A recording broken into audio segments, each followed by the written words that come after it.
آخر حضور صلی اللہ علیہ وآلہ وسلم نے 9 سال کی حضرت عائشہ سے نکاح کیوں کیا؟ حضور صلی اللہ علیہ وآلہ وسلم نے حضرت ابوبکر صدیق رضی اللہ تعالیٰ عنہ کے پاس ان کی بیٹی حضرت عائشہ کے لیے نکاح کا پیغام بھیجا۔ حضرت ابوبکر صدیق رضی اللہ تعالیٰ عنہ نے آپ سے کہا، لیکن حضور میں تو آپ کا بھائی ہوں نا، تو اس طرح تو حضرت عائشہ آپ کی بھتیجی ہے اور چچا بھتیجی کا نکاح ہو نہیں سکتا۔ حضور صلی اللہ علیہ وآلہ وسلم نے حضرت ابوبکر صدیق سے کہا، لیکن عائشہ تو میری۔ بسم اللہ الرحمن الرحیم۔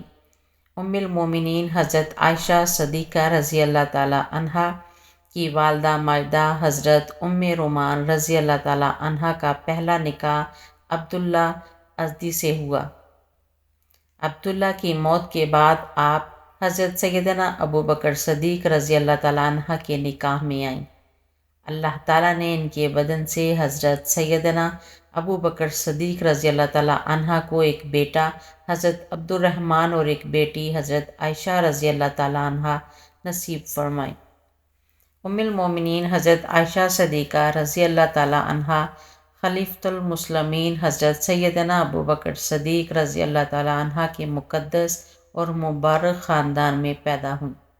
جب نبی کریم صلی اللہ علیہ وآلہ وسلم حضرت سیدنا صدیق اکبر رضی اللہ تعالیٰ عنہ کے گھر میں بنی ہوئی مسجد میں تشریف لاتے اور قرآن پاک کی تلاوت فرماتے تو ام المومنین حضرت عائشہ صدیقہ رضی اللہ تعالیٰ عنہ ایسے وقت میں موجود رہتی اور فیض اٹھاتی۔ ہر چند کے بچپن کا زمانہ ہی ہوتا ہے، لیکن اللہ رب العزت نے جن مقدس بندوں کو نوازنا اور بلند مقامات پر پہنچانا ہوتا ہے، وہ ابتدا ہی سے انہیں بے پناہ صلاحیتوں اور خوبیوں سے مالا مال فرما دیتا ہے۔ ایک واقعہ حضرت امام ولی الدین محمد بن عبداللہ خطیب رحمۃ اللہ علیہ مشکات شریف میں نقل فرماتے ہیں کہ حضرت عائشہ صدیقہ رضی اللہ تعالیٰ عنہ گڑیوں سے کھیل رہی تھیں۔ ان گڑیوں میں ایک گھوڑا بھی تھا جن کے دائیں بائیں 2 پر لگے ہوئے تھے۔ نبی کریم صلی اللہ علیہ وآلہ وسلم کا وہاں سے گزر ہوا تو آپ صلی اللہ علیہ وآلہ وسلم نے گھوڑے کے بارے میں دریافت فرمایا تو حضرت عائشہ صدیقہ رضی اللہ تعالیٰ عنہا نے جواب دیا کہ یہ گھوڑا ہے۔ آپ صلی اللہ علیہ وآلہ وسلم نے فرمایا کہ گھوڑوں کے پر تو نہیں ہوتے؟ تو حضرت عائشہ صدیقہ رضی اللہ تعالیٰ عنہا نے فوراً جواب دیا، کیوں؟ حضرت سلیمان علیہ السلام کے گھوڑوں کے پر تو تھے۔ جب ام المومنین حضرت خدیجہ رضی اللہ تعالیٰ عنہا اس دنیا سے رخصت ہو گئیں تو نبی کریم صلی اللہ علیہ وآلہ وسلم تھوڑے غمگین رہنے لگے۔ تو حضرت عثمان بن مظعون رضی اللہ تعالیٰ عنہ کی بیوی حضرت خولہ بنت حکیم رضی اللہ تعالیٰ عنہ نبی کریم صلی اللہ علیہ وآلہ وسلم کے پاس آئیں اور عرض کیا کہ یا رسول اللہ صلی اللہ علیہ وآلہ وسلم، آپ دوسرا نکاح فرما لیجیے۔ آپ صلی اللہ علیہ وآلہ وسلم نے فرمایا، کس سے کروں؟ حضرت خولہ رضی اللہ تعالیٰ عنہ نے عرض کیا، آپ چاہیں تو بیوہ عورت یا کنواری لڑکی سے نکاح کر لیں۔ آپ صلی اللہ علیہ وآلہ وسلم نے فرمایا، کون کنواری ہے اور کون بیوہ ہے؟ حضرت خولہ رضی اللہ تعالیٰ عنہ نے عرض کیا، بیوہ تو سودہ بنت زمعہ ہے اور کنواری تو اس شخص کی بیٹی ہے جو ساری کائنات میں آپ کو بہت عزیز ہے، یعنی عائشہ بنت ابو بکر۔ نبی کریم صلی اللہ علیہ وآلہ وسلم نے فرمایا کہ بہتر ہے کہ تم عائشہ کے بارے میں بات چیت کرو۔ حضرت خولہ رضی اللہ تعالیٰ عنہ فرماتی ہیں کہ میں اس کے بعد سیدہ ام رومان رضی اللہ تعالیٰ عنہ کے پاس گئی اور ان سے کہا کہ تمہارے لیے بہت عظیم خوشخبری ہے جس میں دنیا اور آخرت کی تمام بھلائیاں چھپی ہوئی ہیں۔ انہوں نے کہا کہ وہ کون سی خوشخبری ہے؟ میں نے کہا، نبی کریم صلی اللہ علیہ وآلہ وسلم عائشہ کا ذکر فرما رہے تھے۔ انہوں نے کوئی جواب دینے کی بجائے کہا، تھوڑا انتظار کرو، ابھی میرے شوہر ابو بکر رضی اللہ تعالیٰ عنہ تشریف لانے ہی والے ہیں۔ حضرت خولہ رضی اللہ تعالیٰ عنہ فرماتی ہیں کہ کچھ ہی دیر بعد حضرت ابو بکر صدیق رضی اللہ تعالیٰ عنہ تشریف لائے تو میں نے ان سے اس بات کا ذکر کیا تو انہوں نے فرمایا کہ کیا یہ ان کے لیے صحیح ہے؟ عائشہ تو ان کی بھتیجی ہے۔ حضرت خولہ رضی اللہ تعالیٰ عنہ نے واپس آ کر نبی کریم صلی اللہ علیہ وآلہ وسلم سے اس بارے میں پوچھا تو آپ صلی اللہ علیہ وآلہ وسلم نے فرمایا کہ ابو بکر میرے اسلامی بھائی ہیں اور اسلامی بھائیوں کے ہاں نکاح کرنا جائز ہے۔ جب یہ بات حضرت سیدنا ابو بکر صدیق رضی اللہ تعالیٰ عنہ کو معلوم ہوئی تو انہوں نے اس مبارک ترین رشتے کو فوراً قبول کر لیا، لیکن چونکہ اس سے پہلے حضرت عائشہ رضی اللہ تعالیٰ عنہ کی نسبت جبیر بن موتم کے بیٹے سے طے کی جا چکی تھی، وعدہ خلافی نہ ہو جائے اس لیے ان لوگوں سے بھی پوچھنا ضروری تھا۔ حضرت خولہ رضی اللہ تعالیٰ عنہ فرماتی ہیں کہ حضرت ابو بکر صدیق رضی اللہ تعالیٰ عنہ جبیر بن موتم کے گھر تشریف لے گئے اور فرمایا کہ آپ لوگوں نے ہماری بچی کا رشتہ مانگا تھا، اب تم اس بارے میں کیا کہتے ہو؟ جبیر بن موتم کے گھر والے اب تک مسلمان نہ ہوئے تھے۔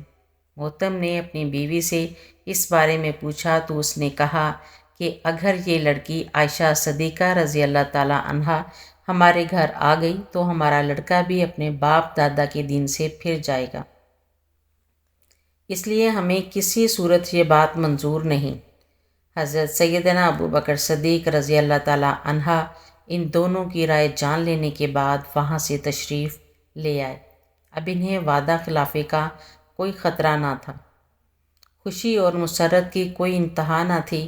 آنے کے بعد حضرت خولہ رضی اللہ تعالیٰ عنہ سے کہا نبی کریم صلی اللہ علیہ وآلہ وسلم سے جا کر کہو آپ کا پیغام مجھے بصر و چشم قبول ہے، آپ تشریف لے آئیے۔ سیدنا ابو بکر صدیق رضی اللہ تعالیٰ عنہ کا پیغام سن کر نبی کریم صلی اللہ علیہ وآلہ وسلم تشریف لائے تو حضرت ابو بکر صدیق رضی اللہ تعالیٰ عنہ نے حضرت عائشہ صدیقہ رضی اللہ تعالیٰ عنہ سے آپ کا نکاح کر دیا۔ مہر کی مقدار 400 درہم مقرر ہوئی۔ ام المومنین حضرت عائشہ صدیقہ رضی اللہ تعالیٰ عنہ جب مکہ مکرمہ سے ہجرت فرما کر مدینہ منورہ تشریف لائیں تو اس وقت آپ نے اپنے رشتہ داروں کے ساتھ بنو حارث ابن خزرج کے محلے میں قیام فرمایا۔ یہاں آپ اپنی والدہ کے ساتھ 7 یا 8 مہینے تک مقیم رہیں۔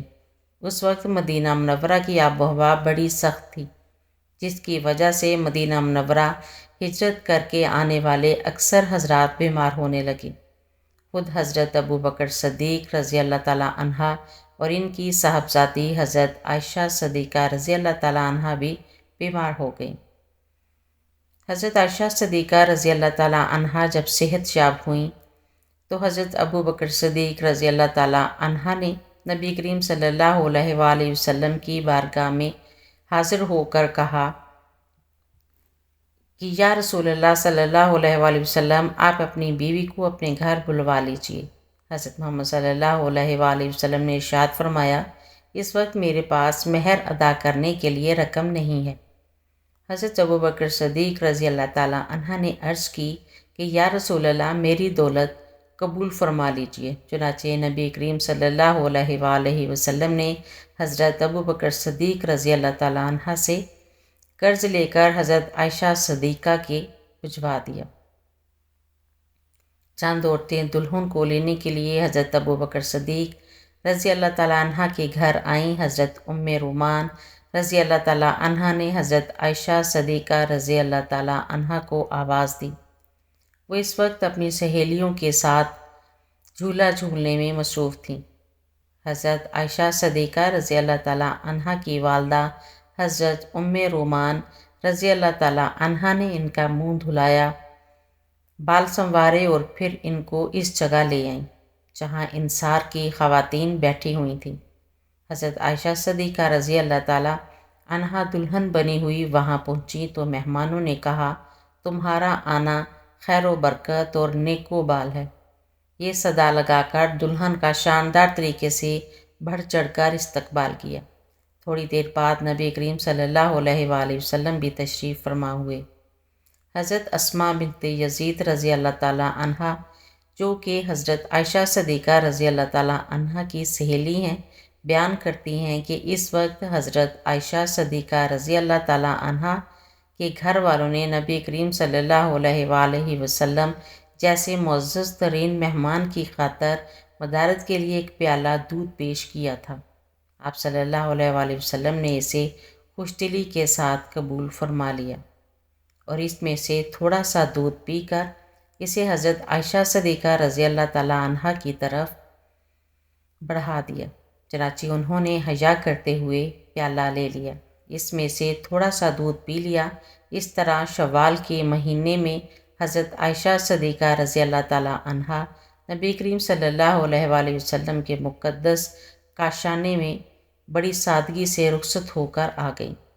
سن 58 ہجری کے ماہ رمضان کے مہینے میں حضرت عائشہ بیمار ہوئیں اور انہوں نے وصیت کی کہ انہیں امہات المومنین اور رسول اللہ صلی اللہ علیہ وآلہ وسلم کے اہل بیت کے پہلو میں جنت البقیع میں دفن کیا جائے۔ ماہ رمضان کی 17 تاریخ منگل کی رات ام المومنین عائشہ صدیقہ رضی اللہ تعالیٰ عنہا نے وفات پائی۔ آپ رضی اللہ تعالیٰ عنہا 18 سال کی عمر میں بیوہ ہوں اور وفات کے بعد ان کی عمر 66 برس تھی۔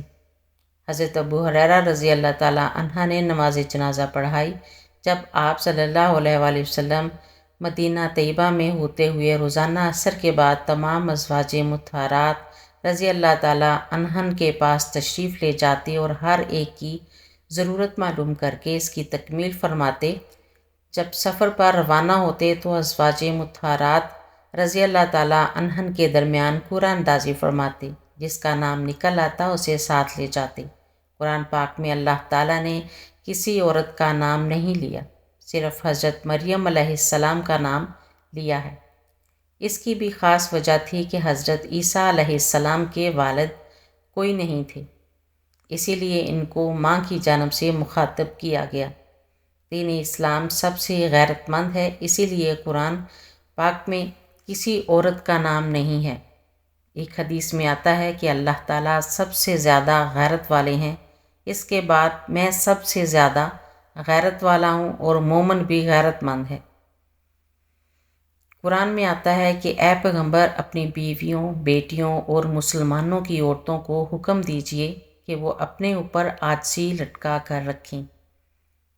میں نے اپنی زندگی میں ایسی عورتوں کو دیکھا ہے کہ جو جینز شرٹ پہنتی ہیں آفس میں مگر نماز کی پابند ہیں، ایک لمبی چادر لے کر نماز شروع کر دیتی ہیں، اور ایسی عورتیں بھی دیکھی ہیں نقاب ہوتا ہے مگر باطن میں کچھ اور ہے۔ دین اسلام سب سے غیرت مند دین ہے۔ بخاری شریف میں حضرت عبداللہ بن عمر رضی اللہ تعالیٰ عنہ سے روایت ہے کہ امیر المومنین حضرت عمر رضی اللہ تعالیٰ عنہ کی اہلیہ ان کے دور خلافت میں فجر اور عشاء کی نماز کے لیے باقاعدگی کے ساتھ مسجد میں جایا کرتی تھیں۔ حضرت عمر رضی اللہ تعالیٰ عنہ کو یہ اپنی طبعی غیرت کی وجہ سے پسند نہیں تھی مگر منع بھی نہیں کرتے تھے۔ اس کی وجہ سے حضرت عبداللہ بن عمر رضی اللہ تعالیٰ عنہ یہ بیان کرتے ہیں کہ جناب نبی صلی اللہ علیہ وآلہ وسلم نے ارشاد فرمایا کہ عورتوں کو مسجد میں جانے سے نہ روکا کرو۔ اس لیے حضرت عمر رضی اللہ تعالیٰ عنہ پسند نہ ہونے کے باوجود اپنی اہلیہ کو مسجد میں جانے سے نہیں روکتے تھے۔ اس کا مطلب ہے کہ غیرت کا اظہار بہت اچھی بات ہے، لیکن جو حقوق عورت کو شریعت نے دے رکھے ہیں انہیں غیرت کے نام پر ان سے روکنا درست نہیں۔ ایک حدیث میں آتا ہے کہ امام مسلم رحمۃ اللہ علیہ نے صحیح مسلم میں نبی صلی اللہ علیہ وآلہ وسلم سے حدیث بیان کی ہے۔ نبی صلی اللہ علیہ وآلہ وسلم نے فرمایا، 2 قسم کی عورتیں جہنمی ہیں، میں نے انہیں دیکھا نہیں، کچھ مردوں کے پاس گائے کی دموں جیسے کوڑے ہوں گے جن سے وہ لوگوں کو ماریں گے، اور دوسری قسم کی وہ عورتیں جو کپڑے پہننے کے باوجود بھی ننگی ہوں گی، وہ مائل ہونے والی اور دوسروں کو اپنی طرف مائل کرنے والی ہوں گی، ان کے سر بختی اونٹوں کی کوہان جیسے اونچے ہوں گے، یہ دونوں نہ تو جنت میں داخل ہوں گی اور نہ ہی اس کی ہوا کو پائیں گی۔ میں نے ایسی عورتوں کو بھی دیکھا ہے جن کو دیکھ کر مجھے یہ حدیث یاد آ جاتی ہے، خاص طور پر سوشل میڈیا پر ایسی عورتیں جن کو مشہور ہونے کا شوق ہے بلکہ جنون ہے۔ ایک حدیث پڑھیے، حضرت عبداللہ بن عمر رضی اللہ تعالیٰ عنہ سے روایت ہے کہ رسول اللہ صلی اللہ علیہ وآلہ وسلم نے ارشاد فرمایا، جو شخص دنیا میں نمائش اور شہرت کا لباس پہنے گا، اسے قیامت کے دن ذلت اور رسوائی کا لباس پہنایا جائے گا، پھر اس میں آگ بھڑکا دے گا۔ سوشل میڈیا کو اپنے علم میں اضافے کے لیے استعمال کریں۔ یہ اعلیٰ دین کا چراغ ہے اور اس طرح کے ہزاروں سائنسی گروپ ہیں اور لاکھوں اسلامی پیجز وغیرہ۔ ان پر جا کر سائنسی تحریر پڑھیں اور اپنی زندگی بامقصد بنائیں، کیونکہ جو باتیں کتب میں نہیں مل سکتی اور ان گروپس میں مل جائیں گی۔ ان جگہوں سے کبھی ٹک ٹاک یا کسی بھی جگہ مشہور ہونے کا خیال آئے تو اوپر والی حدیث کو نہ بھولنا۔ غیرت کا تعلق مرد اور عورت دونوں سے ہے۔ اسلام نے دونوں کا یہ حق مساوی تسلیم کیا ہے کہ اگر دوسرا فریق ان کے خاص حق میں دوسرے کو شریک کرتا ہے تو اس پر غصے کا اظہار کریں اور احتجاج کریں۔ حتیٰ کہ کسی مرد کی ایک سے زائد بیویاں ہوں تو ان بیویوں کا یہ حق بھی اسلام میں تسلیم کیا گیا ہے کہ وہ باہمی معاملات کے توازن میں کوئی فرق محسوس کریں تو اس کا اظہار کریں۔ چنانچہ نسائی کی روایت میں ہے کہ ام المومنین حضرت عائشہ صدیقہ رضی اللہ عنہا نے ایک بار اپنی باری والے دن تھوڑی دیر کے لیے رسول صلی اللہ علیہ وآلہ وسلم کو اپنے پاس نہ پایا۔ انہیں خدشہ ہوا کہ آپ صلی اللہ علیہ وآلہ وسلم کسی اور بیوی کے پاس تو نہیں چلے گئے۔ حضور صلی اللہ علیہ وآلہ وسلم جب واپس آئی تو حضرت عائشہ صدیقہ رضی اللہ تعالیٰ عنہا نے آپ صلی اللہ علیہ وآلہ وسلم کے سر کے بالوں میں انگلیاں داخل کر کے یہ دیکھا کہ آپ غسل کر کے تو نہیں آئے۔ جناب نبی کریم صلی اللہ علیہ وآلہ وسلم نے غیرت کو نہ صرف اچھا جذبہ قرار دیا بلکہ اس کا احترام بھی کیا۔ چنانچہ صحیح روایت میں ہے کہ آپ صلی اللہ علیہ وآلہ وسلم نے خواب میں جنت کی سیر کرتے ہوئے حضرت عمر رضی اللہ تعالیٰ عنہ کا محل دیکھا اور اس میں داخل ہونا چاہا، مگر کونے میں ایک خوبصورت خاتون کو وضو کرتے ہوئے دیکھ کر رک گئے اور محل کے اندر نہیں گئے۔ اس کی وجہ یہ بیان فرمائی کہ مجھے حضرت عمر رضی اللہ تعالیٰ عنہ کی غیرت کا خیال آ گیا۔ ایسے ماحول میں عصمت و عفت کے ماحول کو قائم رکھنا اور پردہ داری کے تقاضوں کا لحاظ کرنا گھر کے سربراہ کی ذمہ داریوں میں شمار کیا گیا ہے۔ چنانچہ نسائی کی روایت میں ہے کہ حضرت صلی اللہ علیہ وآلہ وسلم نے فرمایا کہ اس شخص پر جنت حرام کر دی گئی ہے، اور پھر اس کی وضاحت بھی آپ صلی اللہ علیہ وآلہ وسلم نے خود فرمائی کہ وہ شخص جو اپنے گھر والوں میں بے حیائی کی باتیں برداشت کر لے۔ وجہ تحریر یہ کہ یہ جس حال میں مرضی ہوں اپنے من کو صاف رکھیں، کسی کے متعلق بدگمانی نہ کریں۔ آپ کتنے بھی بڑے عہدے پر ہوں پر کبھی دین پر انگلی نہ اٹھائیں۔ ہمارا دین اس بات کو سخت ناپسند کرتا ہے اور وہ اس کا بدلہ لے کر رہتا ہے۔ یہ بہت باریک نکتے کی بات ہے، کیونکہ ہمارا دین سب سے غیرت مند ہے۔ اپنے روپے پیسے عہدے کی وجہ سے بعض دفعہ دین پر اعتراض کر دیتا ہے۔ تاریخی روایت میں آتا ہے کہ حضرت عثمان رضی اللہ تعالیٰ عنہ سے خلافت سے دستبرداری کا مطالبہ کرنے والے باغی جب انہیں شہید کرنے کے لیے گھر میں داخل ہوئے تو امیر المومنین رضی اللہ تعالیٰ عنہ کی اہلیہ محترمہ حضرت نائلہ رضی اللہ تعالیٰ عنہ نے عربوں کی روایت کے مطابق سر کے بال بکھیر کر حملہ آور پر رحم کی دہائی دینا شروع کر دی۔ اس پر حضرت عثمان رضی اللہ تعالیٰ عنہ نے دور سے چلا کر آواز دی کہ اپنی چادر اوڑھ لو، کیونکہ تمہارے ننگے سر ہونا میرے لیے ان لوگوں کے حملے سے زیادہ تکلیف دہ ہے۔ اس وقت حضرت عثمان رضی اللہ تعالیٰ عنہ بوڑھے اور ضعیف تھے۔ ابو داؤد کی روایت ہے کہ حضرت صلی اللہ علیہ وآلہ وسلم ایک بار ام المومنین حضرت عائشہ صدیقہ رضی اللہ تعالیٰ عنہ کے پاس ان کے حجرہ میں تشریف لائے تو ایک نوجوان ان کے حجرے میں بیٹھے ہوئے تھے۔ یہ دیکھتے ہی آپ صلی اللہ علیہ وآلہ وسلم کے چہرے کا رنگ متغیر ہو گیا، جسے حضرت عائشہ صدیقہ رضی اللہ تعالیٰ عنہ نے بھانپ لیا اور فوراً وضاحت کی کہ یا رسول اللہ، یہ میرا رضائی بھائی ہے۔ دعا ہے کہ اللہ تعالیٰ ہمیں نبی کریم صلی اللہ علیہ وآلہ وسلم کے طریقوں پر چلنے کی توفیق عطا فرمائے، آمین یا رب العالمین۔ میری مزید ویڈیو دیکھنے کے لیے چینل کو سبسکرائب کریں، ویڈیو کو لائک اور شیئر کریں۔ اللہ حافظ۔